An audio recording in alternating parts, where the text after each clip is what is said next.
faut accepter, c'est que les dons ont été passés en compte de classe 6 et qu'ils ne sont pas déductibles du résultat. Donc, il faut les réintégrer toujours.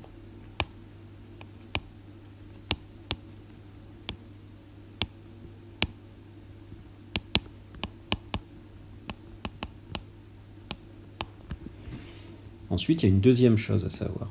C'est que ces dons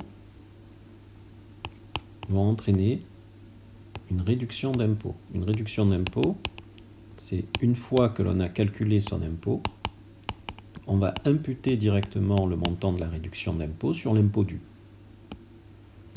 Mais il faut faire attention. Il faut faire un test au moment de calculer la réduction d'impôt, à savoir que le don doit être inférieur ou égal à 5 pour 1000 du chiffre d'affaires hors taxe. Si c'est le cas, alors la réduction d'impôt,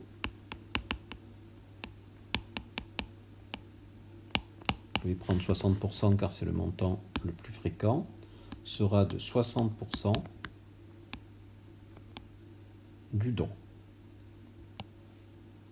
En revanche, si ce n'est pas le cas, à ce moment-là, on plafonnera la réduction d'impôt.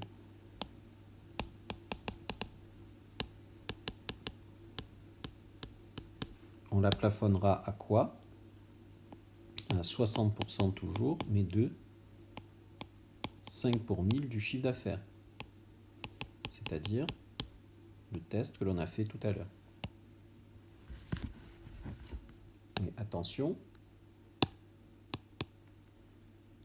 l'excédent, le solde, le reliquat, appelez-le comme vous voulez, c'est-à-dire le montant supérieur à 5 pour 1000 du chiffre d'affaires, n'est pas perdu.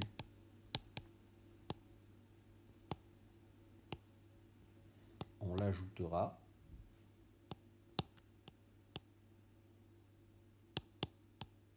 au don de n+1. Et on refera le test à n+1. Voilà, j'espère que tout cela est clair pour vous.